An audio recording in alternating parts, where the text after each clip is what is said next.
এর উদ্দেশ্যে মসজিদে আসার তৌফিক দান করেছেন। কালিমাতুশ শুকর পড়ি আলহামদুলিল্লাহ। জুমার দিন বড় গুরুত্বপূর্ণ।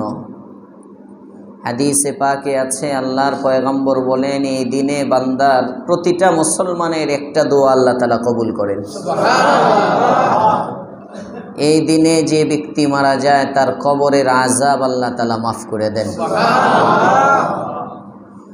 এই দিনে বান্দার প্রতি আল্লাহ পাক রব্বুল আলামিন এত সদয় নজর হন। এই দিনটা এত দামি যে এই দিনে বান্দার সপ্তাহের আমল নামা আল্লাহর কাছে পেশ করা হয়। এই জন্য হাদিসে পাকে আছে, আল্লাহর পয়গম্বর বলেন, এই দিনে জুমাবারে আমার উপর বেশি বেশি দুরূদ পড়ো। সুবহানাল্লাহ। আমাদের অনেক আকাবির আসলাফ ছিলেন যারা চলে গেছেন, ওনাদের জীবনীতে ওনারা শুক্রবার, জুমাবার এবং সোমবার অন্য আমল করতেন কম। নফল আমলের মধ্যে অন্য কাজ কারবার কম করে বেশি বেশি বেশি বেশি দুরূদ পড়তেন।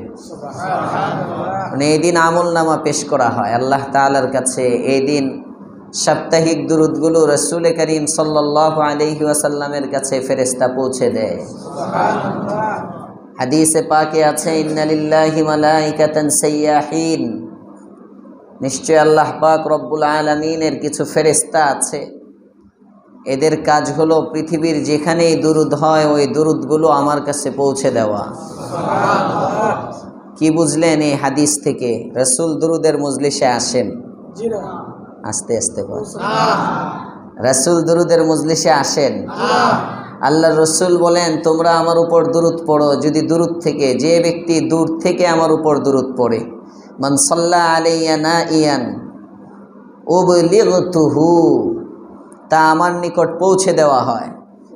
আর যে ব্যক্তি আমার কাছে দাঁড়ায় আমার কবরের সামনে আমার উপর দুরূদ পড়ে আমাকে সালাম দেয়, এটা আমি নিজে শুনে উত্তর দিই। সুবহানাল্লাহ।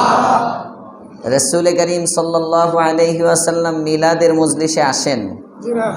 সবাই বলতে হবে, আসেন। ওটা আমার সাবজেক্ট না, কথা প্রসঙ্গে আসছে এজন্য বললাম। আমাদের সমাজে কিছু মানুষ আছে যারা আমাদের বেশি ধারণ করে বলে যে রাসূল মিলাদের মজলিসে আসলে আসতেও পারেন। রাসূল বলেন আমি যাইতেই পারি না, আর তারা বলে আসলে আসতেও পারে। কারটা বিশ্বাস করবেন, নবীরটা না এদেরটা? আল্লাহ তাআলা আমাদেরকে বুঝার তৌফিক দেন, বলেন আমিন। অনেকে প্রশ্ন করে, হুজুর আপনাদের মধ্যে এত দল, কোন দল মানব? স্বাভাবিক, বর্তমানে এই হুজুর বলে এইটা, এই হুজুর বলে এইটা, এই হুজুর বলে এইটা, সব খারাপ, তো ইসলাম জিন্দা হবে কিভাবে? আপনারা এক হন না, রাত আর দিন এক হতে পারবে? আস্তে আস্তে বলেন, কেন? সাদা আর কালো এক হওয়া যায়? সাদা কালো যদি এক হওয়া না যায়, রাত আর দিনকে যদি কখনো এক করতে না পারেন, হক আর বাতিলকে কিভাবে এক করতে চান? এখানে আপনি বুঝেন না কেন? যেমনিভাবে রাত দিন এটা কখনো এক হয় না, সাদা কালো এক হয় না, ঠান্ডা গরম এক হয় না। একসাথে ঠান্ডা গরম দুইটা আসে? ঠান্ডা গরম দুইটাকে এক করা যায় না। গরম আসলে ঠান্ডা নাই, ঠান্ডা আসলে গরম নাই। আগুন আর পানি একসাথে হয় না, পানি আসলে আগুন নাই, আগুন থাকলে পানি নাই। এই জিনিসগুলো আমরা সহজে বুঝি, কিন্তু ইসলামের বেলায় আমরা হক বাতিল সবাইকে এক প্ল্যাটফর্মে দেখতে চাই। কথা বলেন না কেন? সবাই এখানে কোনটা বাতিল কোনটা হক তা বুঝতে চাই না। এটা আমাদের বড় একটা দৈন্যতা। ইসলাম, হ্যাঁ এটা বলতে পারেন, হক সবাই এক প্ল্যাটফর্মে আসেন, হক সবাই এক প্ল্যাটফর্মে থাকুক, হক খুঁজে বের করার দায়িত্ব আপনার। রাসূল করিম সাল্লাল্লাহু আলাইহি ওয়াসাল্লাম ফরমা দিয়ে গেছেন। ফরমা, ইট বাটাতে গেলে দেখবেন ইট বানানোর ফরমা আছে। স্বর্ণকারের কাছে গেলে দেখবেন স্বর্ণ মাপার যাচাই বাছাই করার জন্য পাথর আছে, কষ্টি পাথর আছে, যার মাধ্যমে স্বর্ণ খাঁটি কোনটা ভেজাল কোনটা বুঝতে পারি। ঘষা দিয়ে বলে দেয় 24, ঘষা দিয়ে বলে দেয় 22, ঘষা দিয়ে বলে দেয় 18, ঘষা দিয়ে বলে দেয় এটা কোনো ক্যারেটের মধ্যে পড়ে না। ঘষা দিলেই বোঝা যায়। রং দেখলে তো সব মনে হয় সোনা, তো ঘষার দ্বারা বুঝে আসে কোনটা সোনা কোনটা কোন ক্যারেট। ঠিক তদ্রূপ এই জামানায় লেবাস দেখলে মনে হবে সব হক, কথা শুনলে মনে তো হয় সব ভালো।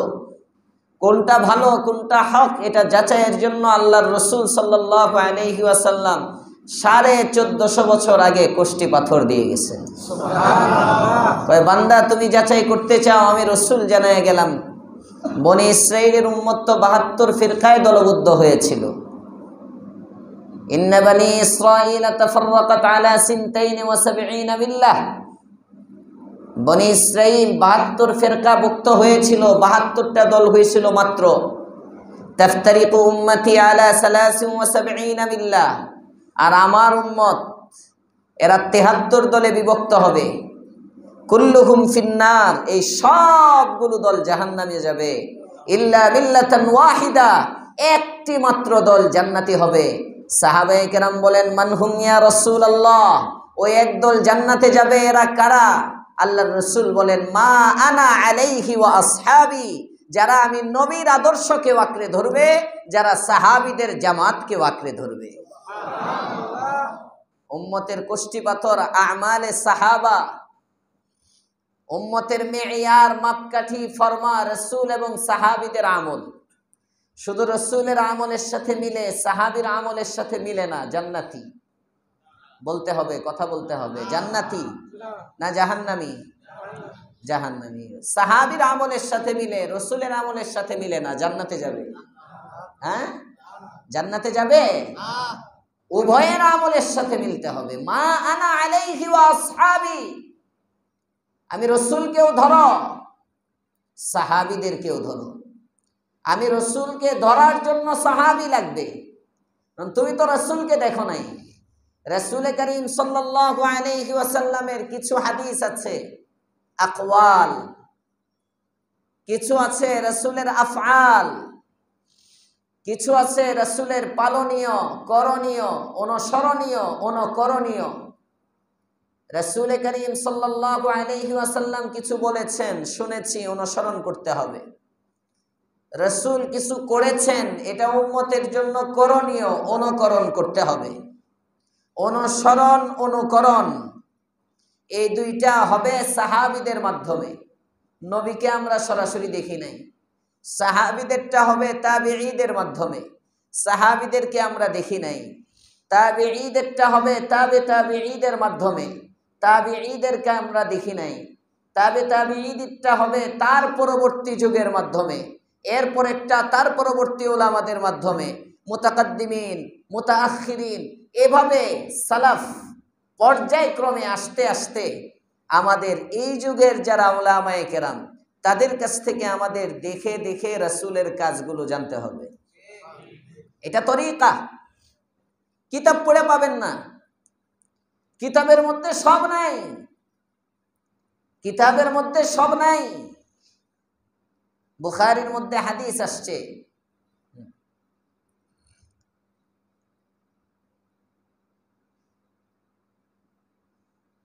রাসূল করিম সাল্লাল্লাহু আলাইহি ওয়াসাল্লামের সাহাবীদের থেকে স্বামী যদি স্ত্রীর সাথে স্ত্রী সুলভ ব্যবহার করে, এরপরে যদি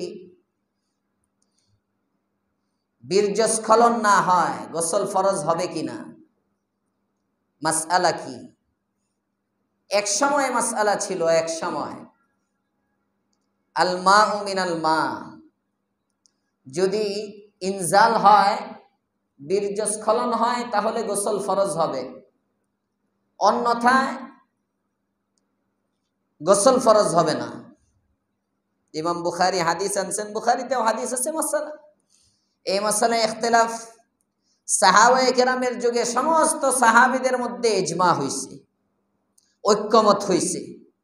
এখন আর নুতফা ইনজালে মানি লাগবে না, বীর্যস্খলন লাগবে না।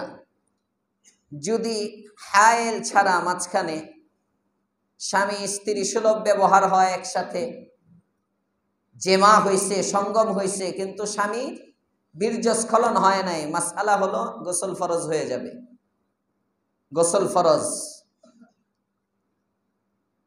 ইমাম বুখারী রহমতুল্লাহ আলাইহি হাদিস আনছেন, এনে বুখারীতে উনি বলতেছেন, যদিও সমস্ত সাহাবায়ে কেরামের ইজমা, ঐক্যমত গোসল ফরজের ব্যাপারে, তাহলে আগের হাদিসটা রহিত হয়ে গেছে, যে হাদিসে রসুল বলছিলেন বীর্যস্খলন হইলেই গোসল ফরজ হবে, বীর্যস্খলন ছাড়া গোসল ফরজ হবে না, এই রেওয়ায়েত রহিত হয়ে গেছে। তো তারপরেও আমি এটা আনলাম কেন? ইমাম বুখারী নিজে বলতেছেন, গোসল ফরজ এটাই আহওয়াত, এটাই মত, এটাই ফতোয়া। তো ওই হাদিসটাকে আমি আনলাম যেহেতু রাসূলের কওল, এটাও রাসূলের থেকে ছিল, আর আমার কাজ হলো হাদিস সংকলন করা। রসুল যা বলছেন সবগুলোকে জমা করে দেওয়া আমার কাজ। কোনটা রহিত হয়ে গেছে, কোনটা এখন আমল যোগ্য আছে, এটা বর্ণনা করা আমার দায়িত্ব না। আমার হলো সবগুলোকে জমা করা, যে কারণে যেটা রহিত হয়ে গেছে এটাও আমি আনলাম। কি বুঝলেন এটার থেকে? শুধু কিতাব পড়ে আমলওয়ালা হওয়া যায়, শুধু কিতাব পড়ে আপনি ইসলাম মানতে পারবেন। আপনার ঘরে একটা বুখারি রাখলেন, বুখারি রেখে তো আপনি বেগমের কাছে গিয়ে তারপরে উঠে যাবেন, অফিসে চলে যাবেন, কইবেন আপনার গোসল ফরজ হয় নাই, কারণ আপনি আগেই উঠে গেছেন। আহলে হাদিস যদি হন, বুখারির দ্বারা আপনি দলিল দিবেন। বুখারির মধ্যে আপনার সব আছে, দাঁড়ায় প্রস্রাব করার হাদিসও আছে বুখারিতে, বসে প্রস্রাব করার হাদিসও আছে। এখন আপনি তো বুখারীর হাদিস শুধু যদি কিতাব পড়ে মানতে চান রসুলকে, তাহলে দাঁড়ায় মুততে শুরু করবেন, কোন প্রেক্ষাপট ছিল ওইটা দেখবেন না। এজন্য আল্লাহ পাক রব্বুল আলামিন কোরআনে কারীমে বলেন, ফাসআলু আহলাজ যিকরি ইন কুনতুম লা তা'লামুন, যদি তোমরা শরীয়তের কোনো বিষয় না জানো, তাহলে যারা জানে, জ্ঞানী, শরীয়তের আলেম, তাদের কাছে জিজ্ঞেস করো। সবাই সুবহানাল্লাহ বললেন না? শরম পাইতেছেন অনেকে, মাথা নিজ দিক দিয়ে, যে হুজুর এত শরমের মাসলা কেমনে বলতেছে, হাদিসের কিতাবে নবী বলতে শরম পায় না, আমার শরমের কি আছে? আল্লাহর রাসূল সাল্লাল্লাহু আলাইহি ওয়াসাল্লামের হাদিস বুখারীতে আসছে, ইবরত, শিক্ষার জন্য বললাম। বলা উদ্দেশ্য, কিতাব পূজা করে কিছু করা যাবে না। ব্যক্তির মাধ্যমে, ব্যক্তির পূজাও না, পড়বো কিতাব থেকে আর ব্যক্তির আমলের মাধ্যমে শিখব। আমরা অনেকে আমাদেরকে বলে আমরা ইমাম আবু হানিফার অনুসরণ করি। আসলে কি আপনারা ইমাম আবু হানিফাকে মানি? কথা বলেন। আমরা হানিফাকে মানি না, আবু হানিফাকে মানি না, ইমামে আজম আবু হানিফাকে মানি না। এই যে বলে দেওবন্দি, দেওবন্দি মানে কি? দেওবন্দ মাদ্রাসার অনুসারী?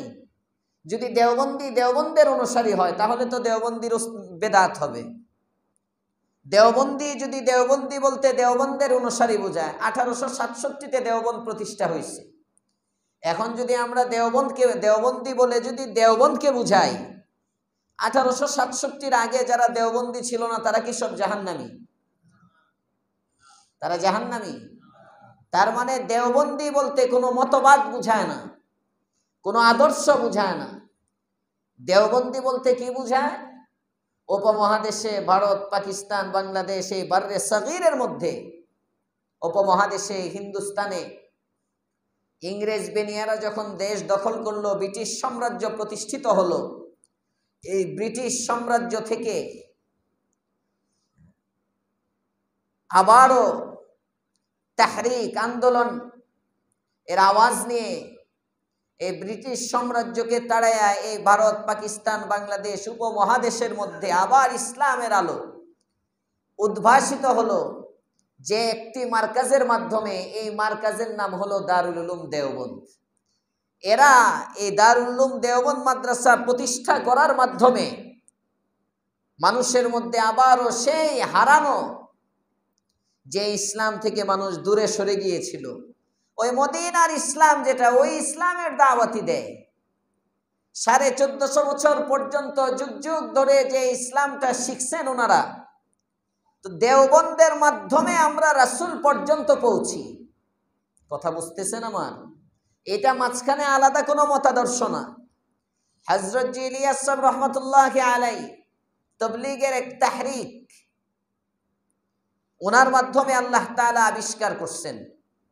ওনার ইজতিহাদ গবেষণার মাধ্যমে যে এই পদ্ধতিতে ঘরে ঘরে ঘরে ঘরে ইসলামের বাণী পৌঁছানো যায় সহজে, শুরু করছেন। তো তাবলীগ বিদআত? কথা বলেন, কেন বিদআত না?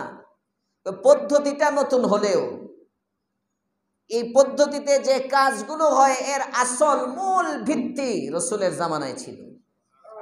মূল ভিত, যে জিনিসের শিকড় রাসূলের জামানায় ছিল, কিংবা সাহাবীর জামানায় ছিল, কিংবা তাবেঈর জামানায় ছিল, এই তিন যুগের মধ্যে যে জিনিসের শিকড় পাওয়া যায়, অস্তিত্ব পাওয়া যায়, এটা যদি রং চেঞ্জ করে, ডালপালা চেঞ্জ করে, বিভিন্ন পদ্ধতিতে কিয়ামত পর্যন্ত আসে, এটাকে বিদআত বলা যাবে না। এর মূলটা আছে, রূপ চেঞ্জ হয়েছে। রাসূলের জামানায় তালিম ছিল মসজিদের মধ্যে, মসজিদের পাশে আসহাবে সুফফায় তালিম ছিল, মাদ্রাসা ছিল। রাসূল করিম সাল্লাল্লাহু আলাইহি ওয়াসাল্লাম মসজিদ বানাইছেন পরে, মাদ্রাসা বানাইছেন আগে। আরো আস্তে কোন সুবহানাল্লাহ। মাদ্রাসা আগে, মসজিদ পরে। ইসলামে আগে মাদ্রাসা হইছে, এরপরে মসজিদ হইছে। আগে তালিম হইছে, এরপরে ওই তালিম থেকে শিক্ষা নিয়ে মসজিদ আবাদ হইছে। রাসূল করিম সাল্লাল্লাহু আলাইহি ওয়াসাল্লাম হিজরত করেন নাই তখনও। হিজরতের আগেই মদিনায় কোরআন শেখানোর জন্য দুইজন শিক্ষক পাঠিয়ে দিয়েছেন। ওনারা গিয়ে মসজিদে, মদিনায় মসজিদ নাই, মদিনায় জায়গায় জায়গায়, বাড়িতে বাড়িতে ওনারা তালিম করেন। আগে আগে মাদ্রাসা কায়েম করছেন। এরপরে আল্লাহর রাসূল সাল্লাল্লাহু আলাইহি ওয়াসাল্লাম গেছেন, নামাজ কায়েম হইছে। রাসূল হিজরত করার 2 সপ্তাহ পরে জুমআ চালু হইছে। রাসূল হিজরত করার 2 সপ্তাহ পরে জুমআ চালু হইছে। এজন্য দেখবেন মসজিদে কুবা, যেটা যারা উমরায় গেছেন বা হজে গেছেন, মসজিদে কুবার পাশেই কাছেই মসজিদে জুমআ, যেখানে সর্বপ্রথম আল্লাহর রাসূল সাল্লাল্লাহু আলাইহি ওয়াসাল্লাম জুমার নামাজের ইমামতি করেছেন। বাহারহাল তালিমের অস্তিত্ব রাসূলের জামানায় ছিল। শিকড় রাসূল চারা লাগায় গেছেন। এখন এই তালিমের পদ্ধতি রাসূলের জামানায় আলাদা এরকম বিল্ডিংওয়ালা মাদ্রাসা ছিল না। মদিনার মধ্যে মসজিদের পাশে এখানে এটাই মাদ্রাসা, এটাই মসজিদ, এখানে তালিম হইতো। এখন যদি কেউ আলাদা মাদ্রাসা করে বেদাত হবে? কথা বলেন না কেন? বেদাত হবে কেন বলেন, উত্তর দেন। শিকড় রাসূলের জামানায় ছিল, তালিমের শিকড় উনি রোপণ করে গেছেন, উনি চারা লাগিয়ে গেছেন, পদ্ধতি চেঞ্জ হয়েছে। রাসূল করিম সাল্লাল্লাহু আলাইহি ওয়াসাল্লাম সাহাবীদেরকে নিয়ে দাওয়াত দিছেন, বাড়ি বাড়ি গেছেন, জান নাই? গেছেন। কিন্তু রাসূলের জামানায় চিল্লা ছিল না। 40 দিনের চিল্লা রাসূলের জামানায় ছিল না। মাসিক নেশাবে যাও 3 দিন, রাসূলের জামানায় ছিল না। সপ্তাহে 1 দিন সরগুজারিতে যাও, এই যে পদ্ধতিতে তাবলীগের মেহনত, কালিমা, নামাজ, ইলম, জিকির, ইকরামুল মুসলিমিন, সহিনিয়ত, দাওয়াত, তাবলীগ, গেলে এই 6টা মুখস্থ করে, এই 6টা হলো মূল। এগুলোর পরে আস্তে আস্তে শাখা। এই তরিকাটা রাসূলের জামানায় ছিল না। তো দাওয়াত ছিল না? ছিল না? দাওয়াত ছিল, দাওয়াত ছিল। রাসূলকে তো আল্লাহ তাআলা পাঠাইছেন, মিশনই দিয়েছেন, বাল্লিগ, তাবলীগ করো। ইয়া আইয়ুহার রাসূল বাল্লিগ মা উনজিলা ইলাইকা মির রাব্বিক, আপনার প্রভুর পক্ষ থেকে আপনার নিকট যা অবতীর্ণ হয় তা আপনি পৌঁছে দিন। সুবহানাল্লাহ। শিকড় আছে রাসূলের জামানায়। এখন পদ্ধতি চেঞ্জ হতে পারে, বিদআত না। যে জিনিসের শিকড় রাসূলের জামানায় থাকে, আসলিয়ত, মূলটা রাসূলের জামানায় কিংবা সাহাবী কিংবা তাবেঈ প্রমাণিত, এটা বিদআত না। তারাবি রাসূলের জামানায় ছিল। আল্লাহর রাসূল সাল্লাল্লাহু আলাইহি ওয়াসাল্লাম তারাবি পড়েছেন 20 রাকাত, পড়ছেন নিজে। রাসূল থেকে তারাবি সাবিত আছে। তো এক ইমামের পিছনে জামাতে 10 সালামে 20 রাকাত, এভাবে রাসূলের জামানায় হয় নাই। পুরা রমজান হয় নাই, রাসূল 3 দিন পড়ছেন। হযরত ওমর ইবনুল খাত্তাব, আবু বকর সিদ্দিকের জামানায় এভাবে ইনফিরাদি তারাবি হয়। এখানে মসজিদের মধ্যে এই কোনায় দাঁড়ায়, ওই কোনায় দাঁড়ায়, এখানে দাঁড়ায়, ওখানে দাঁড়ায়, চলতেছে। হযরতে ওমর ইবনুল খাত্তাব রাদিয়াল্লাহু তাআলা আনহুর যুগ আসলো। উনি একদিন মসজিদে গেলেন, মসজিদে গিয়ে দেখতেছেন এখানে জামাত হইতেছে, এনে জামাত হইতেছে, দুইজন তিনজন, এভাবে ছোট ছোট ছোট ছোট অনেকগুলো জামাত, সবাই তারাবি পড়তেছে, কারণ তারাবি প্রমাণিত।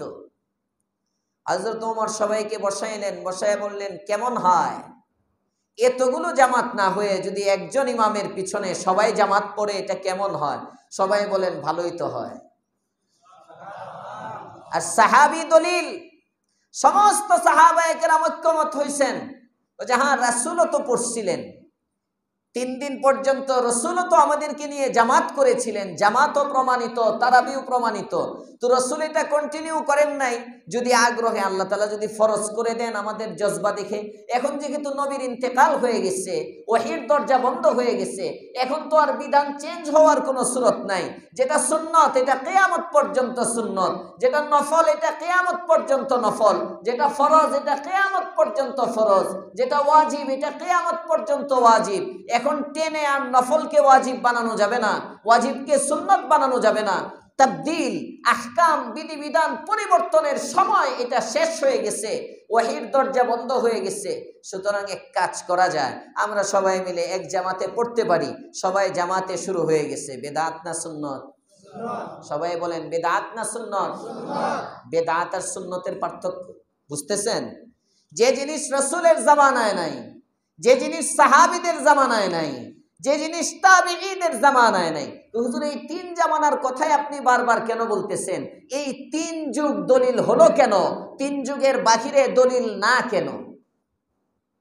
সংবিধান প্রণেতা এই 3 যুগকে দলিল বলছেন, ওনারা সংবিধান বানাইছেন। সহজে বললাম আর কি, সারে শরীয়ত প্রণেতা।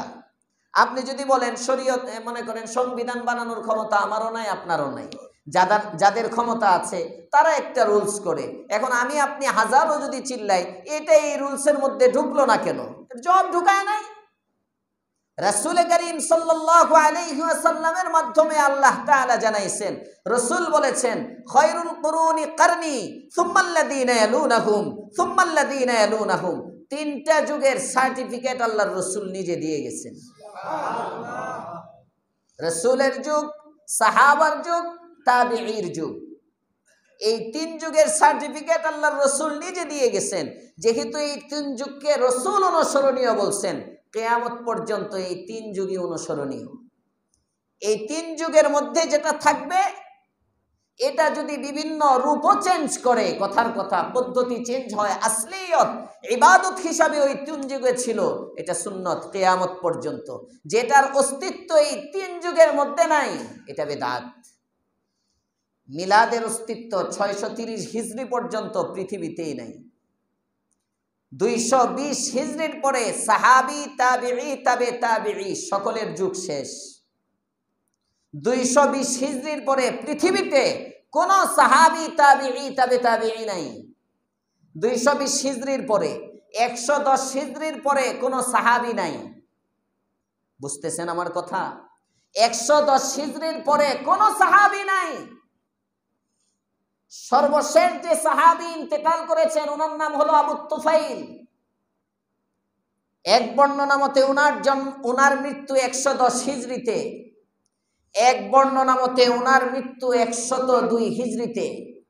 শামাইলে তিরমিজির মধ্যে হযরতে সাহাবী আবু তুফাইলের থেকে রিওয়ায়াত আছে, উনি বলেন, বর্তমানে আমি ছাড়া রাসূলকে দেখেছেন এমন কোন ব্যক্তি পৃথিবীতে জীবিত নাই। উনি নিজে, এর থেকে বোঝা যায় উনি সর্বশেষ সাহাবী, ওনার পরে আর কেউ জীবিত ছিলেন না। আমি রাসূলকে দেখছি, আমার এই বর্তমানে আমি ছাড়া রাসূলকে দেখছেন এমন কেউ পৃথিবীতে নাই। সুতরাং আমি বর্ণনা করতেছি রাসূল কেমন ছিলেন। সুবহানাল্লাহ। এরপরে উনি রাসূলের গঠন সম্পর্কে বর্ণনা দিচ্ছেন। ইমামে তিরমিজি রাহমাতুল্লাহ আলাইহি শামাইলে তিরমিজির প্রথম বাবের মধ্যে হাদিস আনছেন আবু তুফাইল থেকে। 102-এ ওনার মৃত্যু, বড়টাই ধরলাম 110-এ মৃত্যু, তো 110-এর পরে আর সাহাবী নাই। 220-এর পরে পৃথিবীতে আর কোনো তাবিঈ নাই। 200 হিজরি পর্যন্ত। তো দ্বিতীয় শতাব্দীতে সাহাবীর যুগ শেষ, তাবিঈর যুগ শেষ, তার মানে অনুসরণীয় যুগ শেষ। অনুসরণীয় যুগ শেষ 200 হিজরির আগে। মিলাদের মধ্যে কিয়াম প্রথম শতাব্দীতে নাই, দ্বিতীয়, তৃতীয়, চতুর্থ, পঞ্চম, ষষ্ঠ নাই। এভাবে মিলাদ পড়া প্রথম, দ্বিতীয়, তৃতীয়, চতুর্থ, পঞ্চম, ষষ্ঠ, 6 শতাব্দী পর্যন্ত নাই। ঈদে মিলাদুন নবীর মিছিল 1, 2, 3, 4, 5, 6 শতাব্দী পর্যন্ত নাই। 630 হিজরিতে সর্বপ্রথম মিলাদুন নবী আবিষ্কার হলো। 751 হিজরিতে গিয়ে ঈদে মিলাদুন নবী নামে এই 12 রবিউল আউয়ালের উদযাপন পৃথিবীতে সর্বপ্রথম চালু হলো। আপনার বিবেককে আপনি প্রশ্ন করেন, 700 বছর পর্যন্ত যে জিনিসটার অস্তিত্বই ছিল না, ওই জিনিসটা 751 হিজরিতে চালু হয়ে কিভাবে সুন্নত হলো? কিভাবে এটা সুন্নত হয়? কিভাবে এটা নবী প্রেমিকের কাজ হয়? এটা না করলে নবী বিদ্বেষী, এটা করলে রসুল প্রেমিক। তাহলে তো বোঝা যায় 750 হিজরি পর্যন্ত যারা ছিল সবাই নবী বিদ্বেষী, সবাই নবী বিদ্বেষী। এখন যেমন চলতেছে ফেসিস্ট ট্যাগ লাগানো, মতের বিরুদ্ধে গেলেই ফেসিস্ট। কয়দিন পরে দেখবেন কওমি মাদ্রাসার আলেম ওলামারাও ফেসিস্ট। দেখবেন মঞ্চের মধ্যে যদি কোনো খতিব সাহেব হক কথা কয়, বলবে এরাও ফেসিস্ট। ওই দিন বেশি দূরে না, লিখে লিখে থুয়ে দেন। গত 1-1.5 মাস আগে বয়ান করছিলাম, বয়ানের মধ্যে বলেছিলাম জাতিসংঘকে দেখানোর জন্য যে বর্তমানে বাংলাদেশে আইন শৃঙ্খলার অনেক অবনতি, এমন এমন কিছু আসবে, দেখবেন সন্তানের দ্বারা বাবা খুন, বাবার দ্বারা সন্তান খুন, এইটা সেইটা অনেক কিছু তারপরে আসছে, কিন্তু আরো আসবে। কোত্থেকে কি ডিজাইন চলতেছে, কোন ডিজাইনের নাম কি, এটা আল্লাহ মালিক জানে। আল্লাহ আমাদের ঈমান বাঁচাবার তৌফিক দাও, বলেন আমিন। আমাদের দেশ হেফাজত করো, বলেন আমিন। বেশি বেশি দোয়া করেন নিজে বাঁচার জন্য, দেশ বাঁচাবার জন্য। কোথায় কি হইতেছে কেউ জানে না। ক্ষমতার স্বপ্ন যারা দেখতেছে, ক্ষমতায় চলে আসছে ভাবটা এমন, তারাও জানে না কি হবে, তারাও বলতে পারে না কখন কি হয়ে যায়। আল্লাহ আমাদেরকে হেফাজত করেন। ওই দিন বেশি দূরে, অলরেডি তো এক বক্তা বলেই ফেলছে গত 2-3 দিন আগে, সব চেঞ্জ হয়েছে, মেম্বরগুলো চেঞ্জ হয় নাই, মেহরাবগুলো চেঞ্জ হয় নাই। তারেক মনোয়ার নাকি যেন এক বক্তা আছে জামাতে ইসলামের, এই বক্তা বলেই ফেলছে, এত অনেক কিছুই কয়, কত কিছুই কয়। এর বয়ান শুনছিলাম আমি 11-12 বছর আগের এক বয়ান। ওই বয়ানের মধ্যে সে বলছিল 11-12 বছর আগে একবার 2025 সালে দাজ্জাল আসবে। তখন আমি ওই এরপরে যখন আমি খতিব হয়েছি, খতিব হওয়ার পরে আমি একবার বলছিলাম যে 2025 সালের সম্পর্কে তো ভবিষ্যৎবাণী করছে একজনের দাজ্জাল আসবে, এই দাজ্জাল, বড় দাজ্জাল 25 সাল, যেটা আল্লাহর রাসূল নির্দিষ্ট করতে পারে নাই, সে নির্দিষ্ট করে দেয়, বুঝাই যায় সে কত বড় দাজ্জাল। টুপি কিন্তু 1.5 হাত লম্বা, এত উঁচা টুপি, বক্তবৃন্দ কম না, ওয়াজ মাহফিলও কম না, আবার সংগঠন ও ইসলামিক সংগঠন করে। মুখের থেকে যা বের হয় কোরআন সুন্নাহর মধ্যে নেই। অলরেডি আওয়াজ তুলে ফেলছে, 5ই আগস্টের পরে সব সংস্কার হয়েছে, মেম্বারগুলো বাকি আছে। যারা ওই সময় মসজিদের মেম্বারগুলোতে ছিল এরা ফেসিস্ট, এই শব্দটা বলে নাই, বলবে ওরা তো তাদের দালাল, সুতরাং এদেরকে সরাইতে হবে। দালাল অলরেডি বলে ফেলছে, যখনই আপনার গায়ে পড়বে তখনই চলতেছে লাগানো। ওলামায়ে কেরাম কেউ লাগাবে, আপনাকেও লাগাবে। একটা সহজ বাংলাদেশে এখন খায়, ফেসিস্টের দালাল বললে আর কিছু লাগে না, এর রক্ত হালাল। বর্তমানে চলতেছে ফেসিস্টের দালাল বলো, তার রক্ত হালাল। ফেসিস্টের দালাল বললে খুন হালাল, ফেসিস্টের দালাল বললে মব হালাল। এটা ইসলাম না, এগুলো ইসলাম না। ইসলাম একটা কাফেরের জানমালের নিরাপত্তা দিতে শিখায়। জোরে কোন সুবহানাল্লাহ।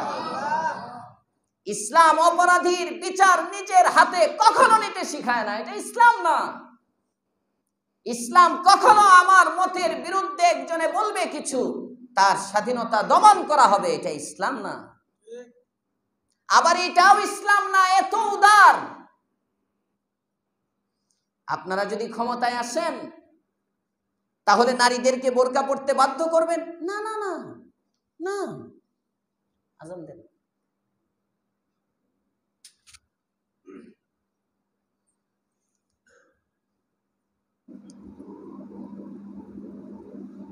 বোরকা পড়তে বাধ্য করবেন আপনারা? না না না না না না। এটা হবে ইসলাম আসলে ক্ষমতায়, হিজাবে বাধ্য? না না না না না না। আপনি আপনারটা করবেন, আমরা আমরারটা করব। ইসলাম বাধ্য করে না, ইসলাম এত সস্তাও না। কথা বলেন না কেন? ইসলাম এত উদার না যে মুসলমানকে মদ পানের লাইসেন্স দেওয়া হবে। ইসলাম এত উদার না যে মুসলিম নারী বেপরদায় চলবে, তাকে কিছু বলা হবে না। ইসলাম এত উদার না।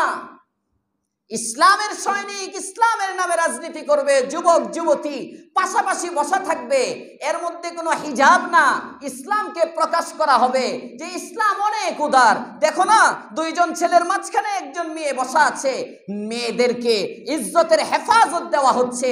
এই ইসলামকে যদি জাতির সামনে প্রকাশ করা হয়, এটা মিস্টার মওদুদির নতুন ইসলাম হতে পারে, মদিনার ইসলাম হতে পারে না। মনে রাখবেন, হুঁশিয়ার মুসলমান। ইসলাম কি বলে? ইসলাম শিক্ষা দেয় উদারতা। তার মানে তুমি কাফের, কাফের হিসাবে আমার রাষ্ট্রে থাকবে, তোমার ইজ্জতের হেফাজত আমি করব, তোমার জানের হেফাজত আমি করব, তোমার মালের হেফাজত আমি করব, সব আমি রাষ্ট্রপ্রধান। তোমার যেমন আমার দেশে একটা মুসলমানের জানের অধিকার আছে, একটা কাফেরের জানের অধিকার আছে, একটা হিন্দুর বাঁচার অধিকার আছে, একটা বৌদ্ধর বাঁচার অধিকার আছে। ইসলাম সবার অধিকারে সমান। এটাকে বলা হয় ইসলামের উদারতা। এটার অর্থ হলো লা ইকরাহা ফিদ্দিন। এতটুকু অনেকের মুখস্থ। অনেক বুদ্ধিজীবী কোরআন পড়তে পারে না, সূরা ফাতিহা পড়তে গেলে ওযু ছুটে যাবে, কাপড় নষ্ট হয়ে যাবে। এরাও টকশোতে এসে দলিল দেয় লা ইকরাহা ফিদ্দিন। সূরা বাকারায় আল্লাহ তাআলা বলছেন লা ইকরাহা ফিদ্দিন, লা ইকরাহা ফিদ্দিন। দ্বীনের ক্ষেত্রে কোনো বাড়াবাড়ি নাই, কোনো বাধ্য করা নাই, জবরদস্তি নাই। এটার অর্থ কি? হিন্দুকে জোরপূর্বক কাফেরকে হিন্দুকে মুসলমান বানানো যাবে না, বৌদ্ধকে মুসলমান হতে বাধ্য করা যাবে না, ইহুদিকে মুসলমান হতে বাধ্য করা যাবে না, খ্রিস্টানকে মুসলমান হতে বাধ্য করা যাবে না। কিন্তু তুমি যদি মুসলমান হও, তোমাকে ছাড় দেওয়া হবে। তুমি মদ খাইবা, তুমি গাঞ্জার ব্যবসা করবা, ইয়াবার ব্যবসা করবা, তুমি বেপরদায় চলবা, নারী পুরুষ একসাথে ইখতিলাত মা'আর রিজাল বিন নিসা, এটাকে ইসলামের নামে প্রকাশ করবা। এটা ইসলাম না।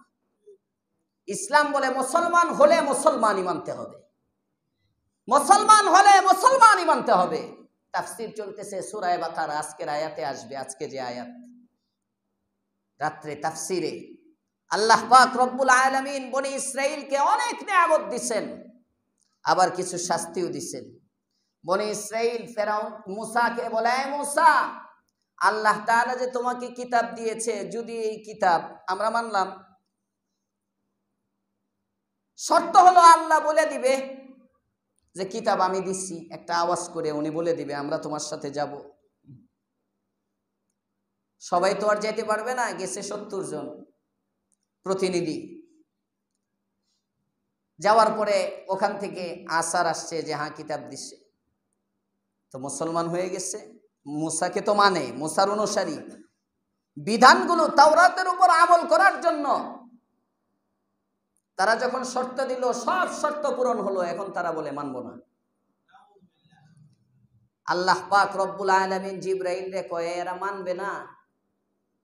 আল্লাহ তাআলা কোরআনে বলেন রাফা'না ফাওকাকুমুত তুর, স্মরণ করো ওই সময়ের কথা, ওয়া ইয আখাযনা মিসাকাকুম, আমি যখন তোমাদের সাথে অঙ্গীকার হয়েছিল আমার, তোমরা মানবে, এরপরে মানো নাই ওয়ারাফা'না ফাওকাকুমুত তুরা, এবং তোমাদের উপর আমি তুর পাহাড়টাকে চাপিয়ে দিয়েছিলাম, উঁচু করেছিলাম। যে মুফাসসিরিনে কেরাম লেখেন একেবারে পুরা পাহাড়টাকে উল্টায়া হযরতে জিবরাইল আমিন এদের উপর ধরছে, মানবি নাইলে পাহাড় ছাড়মু। এরা কয় তাড়াতাড়ি মানলাম মানলাম মানলাম। এই আয়াতের তাফসীরে মুফাসসিরিনে কেরাম লেখেন এই আয়াত থেকে বোঝা যায় যে মুসলমান তাকে নামাজে বাধ্য করাটা ইসলাম, যে মুসলমান নারী সে মুসলিমা নারী তাকে পর্দায় বাধ্য করাটা ইসলাম। জোরে কোন সুবহানাল্লাহ।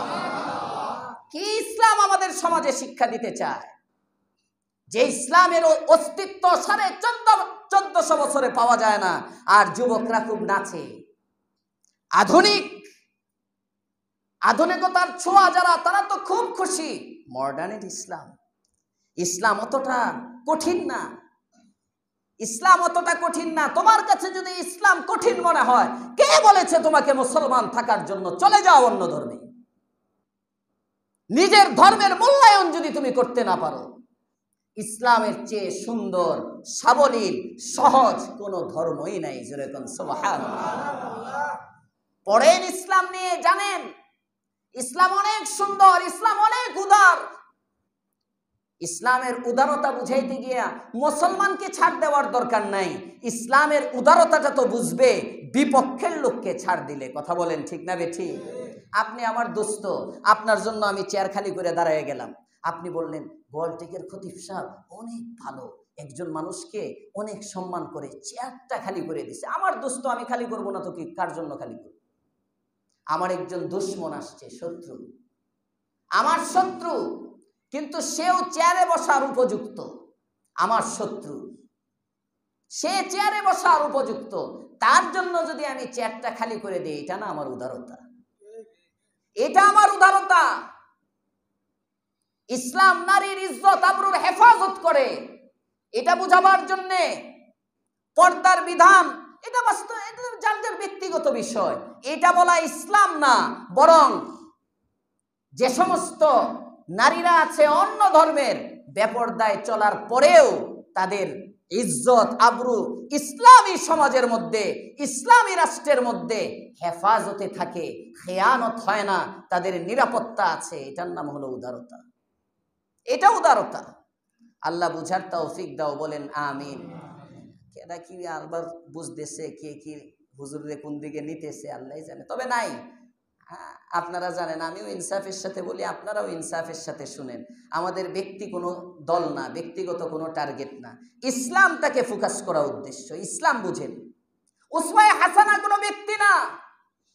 আমাদের আদর্শ বসার পরে যেটা বলছিলাম, মাপকাঠি রাসূলের আমল, জামাতে সাহাবা। এজন্য আমাদের নাম হলো আহলুস সুন্নাহ ওয়াল জামাআহ। আয়াতে কারিমা তেলাওয়াত করেছে, আয়াতের মধ্যে আল্লাহ এটা বলেন, লাকাদ কানা লাকুম ফি রাসূলিল্লাহি উসওয়াতুন হাসানাহ লিমান কানা ইয়ারজুল্লাহা ওয়াল ইয়াওমাল আখিরা ওয়া যাকারাল্লাহা কাসীরা। হাবিব আমার, আপনি বলে দেন আপনার উম্মতদেরকে, লাকাদ কানা লাকুম ফি রাসূলিল্লাহ, নিশ্চয় তোমাদের জন্য রয়েছে আল্লাহর রাসূলের জীবনের মধ্যে, ফি রাসূলিল্লাহি আই ফি হায়াতি রাসূলিল্লাহ, নিশ্চয় তোমাদের জন্য রয়েছে আল্লাহর রাসূলের মধ্যে উসওয়াতুন হাসানা, সুন্দর আদর্শ। কোন দলের নেতার কথায় আদর্শ তালাশ করা দরকার নাই। রাসূলের চেয়ে সুন্দর কথা আর কোন ব্যক্তির নাই। কথা বলেন ঠিক না বেঠি? কোন দলের প্রধানকে দেখে মুগ্ধ হওয়ার কিছু নাই। রাসূলের চেয়ে সুন্দর চেহারা আর কোন ব্যক্তির নাই। কোন দলের কোন ব্যক্তির গুণ দেখে মুগ্ধ হওয়ার কিছু নাই। রাসূলের চেয়ে উত্তম গুণের দিক দিয়ে আর কোন ব্যক্তি নাই। এজন্যই তো হযরতে আলী ইবনে আবি তালেবের কাছে গেলেন। আলী ইবনে আবি তালেবের কাছে গিয়ে এক ব্যক্তি যে জিজ্ঞেস করতেছে, এক ইহুদি যে জিজ্ঞেস করে, এই আমি রাসূলের আখলাক সম্পর্কে জানতে চাই, কার কাছ থেকে জানতে পারি? তিনি বলেন, যাও, রসুলের মেয়ের জামাই আলী আছে, সব সময় রসুলের সাথে থাকতো, নবীর সাথে থাকতো, তার কাছে গিয়ে একটু জিজ্ঞেস করো, সে বলে দিতে পারবে নবী কেমন। হযরতে আলীর কাছে গেছে, ইহুদি যে প্রশ্ন করে, এই রসুলের কিছু আখলাক, কিছু চারিত্রিক গুণাবলী একটু শোনাও তো। হযরতে আলী বলেন, আচ্ছা তুমি বলো, পৃথিবীর মধ্যে যে সমস্ত সামগ্রী আছে, সামান আছে, উপকরণ আছে, আল্লাহর দেওয়া নেয়ামত আছে, এই সবগুলো কি তুমি আমাকে শোনাইতে পারবা? গুনে গুনে সবগুলোর বর্ণনা দিতে পারবা? সে বলেন, এটা কেমনে সম্ভব? পৃথিবীতে আল্লাহ কত কিছু দিছেন, হ্যাঁ, হাড়ি পাতিল, চামচ টামচ, গাছপালা, তরুলতা, কত কিছু আছে, মাতা দুনিয়া, দুনিয়ায় বাঁচার জন্য, হ্যাঁ, এগুলো আবার একজন ব্যক্তি বলে কেমনে? হযরতে আলী বলেন, আল্লাহ তাআলা কোরআনে কারীমে বলছেন, মাতাউদ দুনিয়া কলিল, দুনিয়ার সামগ্রী এটা অল্প। এটাই যদি তুমি গণনা করতে না পারো, যে নবীর আখলাক সম্পর্কে আল্লাহ তাআলা কোরআনে বলেছেন, ইন্নাকা লাআলা খুলুকিন আযীম, নবীর চারিত্রিক গুণাবলী অনেক বেশি মহান, এগুলো আমি কেমনে তোমাকে শোনাই? কমটাই তো তুমি গণতে পারতেছো না, নবীর গুণগুলো আমি তোমাকে কেমনে গুণে শোনাবো? এজন্য আরেফ যারা, তারা বলেন, যাহাকে সারে कमालात एक तुझ में है, तेरे कमाल किसी में नहीं मगर दो चार। পৃথিবীর সব গুণাগুণ আছে একলা তোমারই মাঝে, পৃথিবীর সব গুণাগুণ আছে একলা তোমারই মাঝে, তোমার গুণাগুণ দু একটি ছাড়া নেই কাহারো মাঝে, তোমার গুণাগুণ দু একটি ছাড়া নেই কাহারো মাঝে। সুবহানাল্লাহ। পৃথিবীর সব গুণের সমাহার আমার নবী। এজন্য আমাদের আদর্শ রাসূল, আমাদের আদর্শ জামাতে সাহাবা, এটাই হকের মেয়ার, এটাই হকের মাপকাঠি। কারণ বীরত্ব যদি শিখতে চাও, রাসূলের থেকে শিখো। দানশীলতা যদি শিখতে চাও, রাসূল থেকে শিখো। উদারতা যদি শিখতে চাও, রাসূল থেকে শিখো। বদান্যতা যদি শিখতে চাও, রাসূল থেকে শিখো। ক্ষমা কিভাবে করতে হয় যদি শিখতে চাও, রাসূল থেকে শিখো। শাস্তি কিভাবে দিতে হয় যদি শিখতে চাও, রাসূল থেকে শিখো। সহনশীলতার গুণ যদি অর্জন করতে চাও, রাসূলের সহনশীলতার দিকে তাকাও। লজ্জাশীলতার গুণ যদি অর্জন করতে চাও, রাসূলের লজ্জাশীলতার দিকে তাকাও।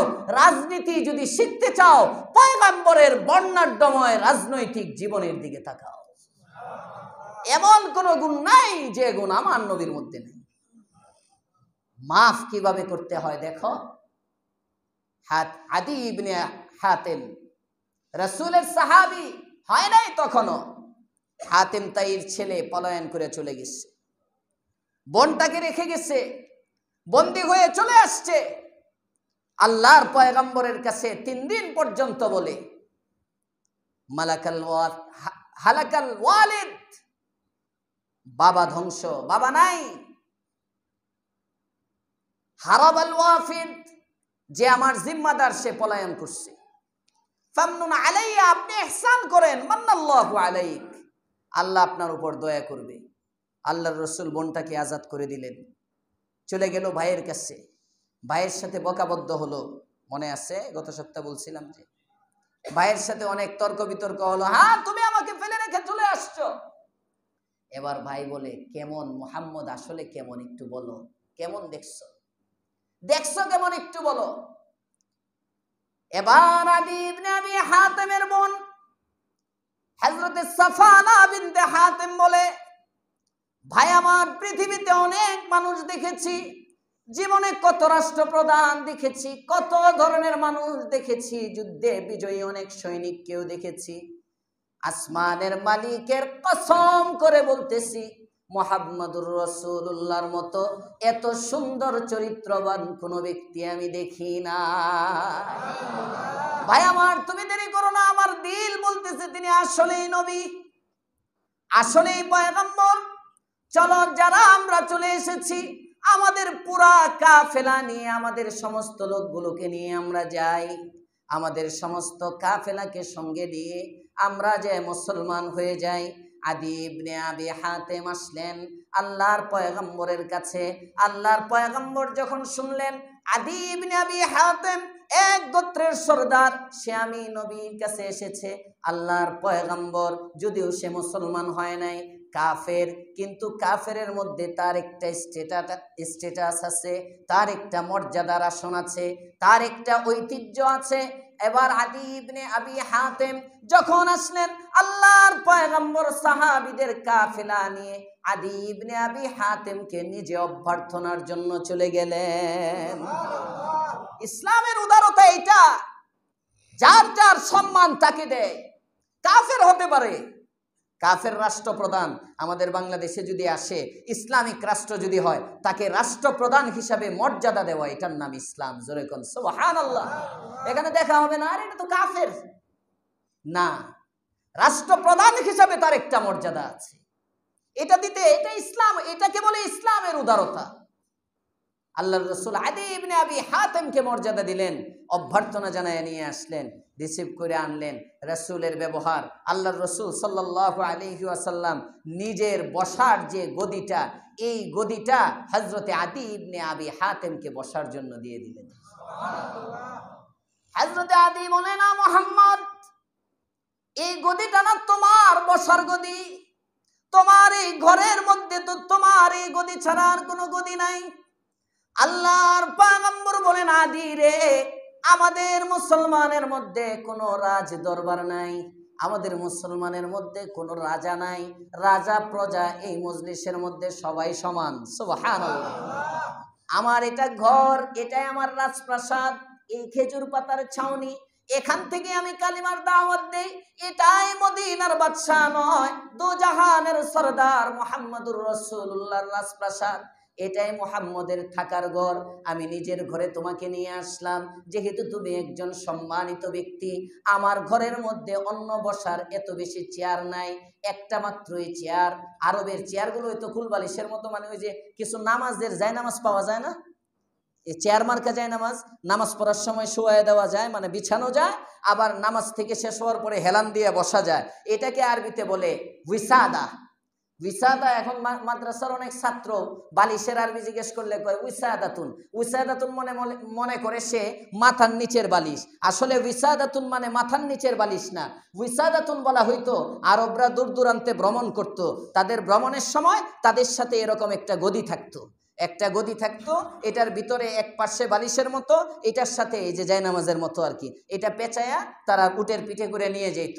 যেখানে কাফেলার থেকে নামতো, আরামের দরকার হতো, ওখানে উটটাকে রেখে এরপরে ওই যে গদিটা নামায়া এই গদিটার কিছু অংশ বিছাইয়া দিতেন, আর কিছু অংশের মধ্যে পিছনে চেয়ারের মতো রাইখা হেলান দিয়ে বসতেন, হেলান দিয়ে বসতেন। এটাকে আরবিতে বলা হয় উইসাদা। মাথার নিচের বালিশের জন্য আলাদা শব্দ আছে। এই উইসাদা, রাসূল বলেন আমার ঘরের মধ্যে আমার একটাই উইসাদা, এটাতে আমি বসি।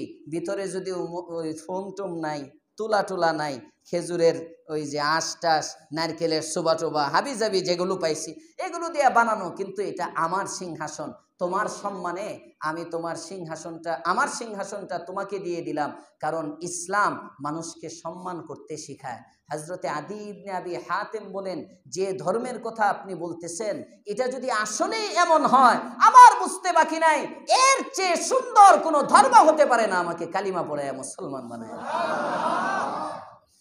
রাসূলের আখলাক থেকে আখলাক নেই, পয়গম্বরের আদর্শ থেকে আদর্শ নেই। এই গড়িটা একটু স্লো, এটা একটু ফাস্ট করে দিন, হ্যাঁ, ওইটা ওইটা অথবা এটার সাথে মিলিয়ে দিন, হ্যাঁ, এটাতে বাজে 6, ওইটাতে বাজে 10, না 7 হয়েছে, 7, এটাতে 7, ওইটাতে 11-র কাছাকাছি, 4 মিনিট স্লো আছে।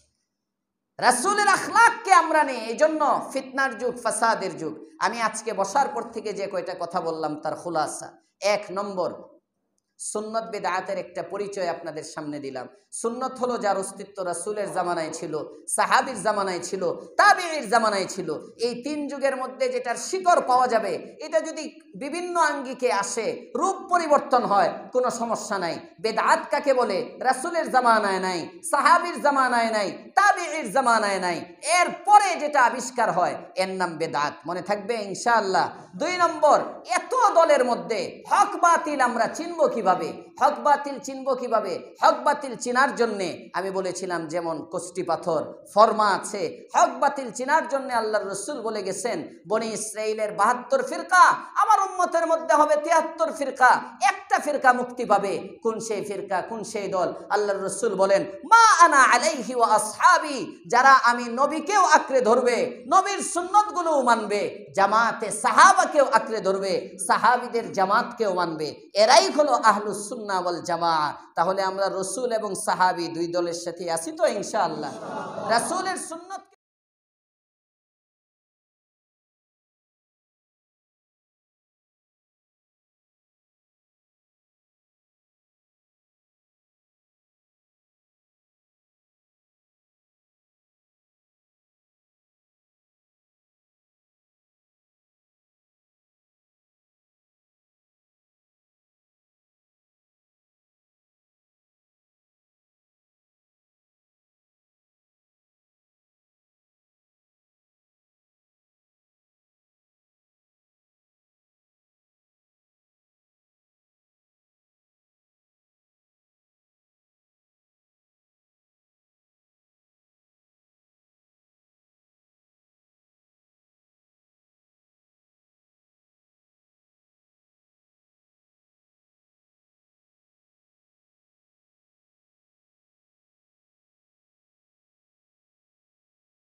মাদ্রাসার রূপে হোক, মসজিদের রূপে হোক, দাড়ি টুপি নিয়ে হোক, ইসলামের নামে হোক, গায়রে ইসলামের নামে হোক, যে যেভাবেই আপনার সামনে ইসলাম প্রকাশ করতে যাবে আপনি দেখবেন তার ইসলাম নবী এবং সাহাবীর সাথে মিলে কিনা।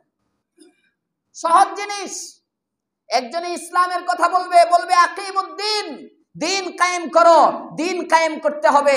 আল্লাহ তাআলা কোরআনে কারীমের মধ্যে বলেছেন শারআ লাকুম মিনাদ-দীন মা ওয়াসসা বিহি নূহা ওয়াল্লাযী আওহাইনা ইলাইকা ওয়া মা ওয়াসসাইনা বিহি ইব্রাহিম ওয়া মূসা ওয়া ঈসা আন আকিমুদ্দিন।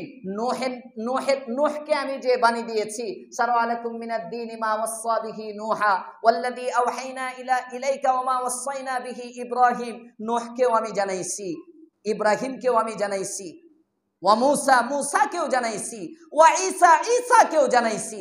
নবী ওই হুকুমটা আমি আপনাকেও দিচ্ছি। বর্তমানে এটা কোরআনে কারীমের আয়াত, 1450 বছর যাবত এই আয়াত কোরআনে আছে।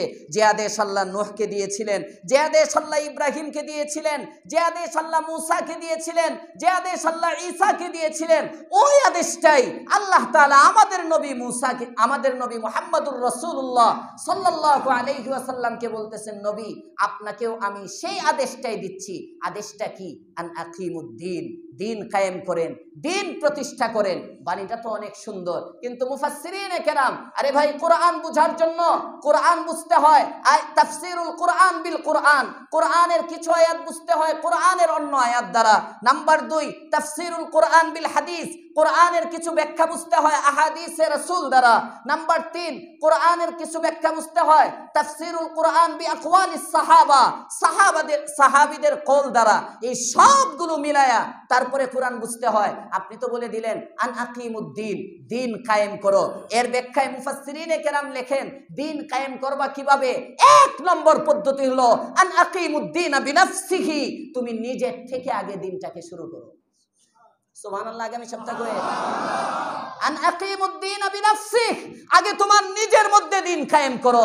তোমার মধ্যে দিন নাই, নবীর লেবাস তোমার মধ্যে নাই, নবীর ওয়াসাকাতা তোমার মধ্যে নাই, নবীর সুন্নতি লেবাস তোমার মধ্যে নাই, নবীর সুন্নতি দাড়ি তোমার মধ্যে নাই, ইসলামের সৌন্দর্যের ঝলক তোমার মধ্যে নাই। আর তুমি দেশের মধ্যে ইসলাম প্রতিষ্ঠা করতে চাও, দিন কায়েম করতে চাও, এটা ভণ্ডামি আর ভাওতাবাজি জনগণের সাথে। আল্লাহ আমাদেরকে বুঝবার তৌফিক দাও, বলেন আমিন। ওয়া আখিরু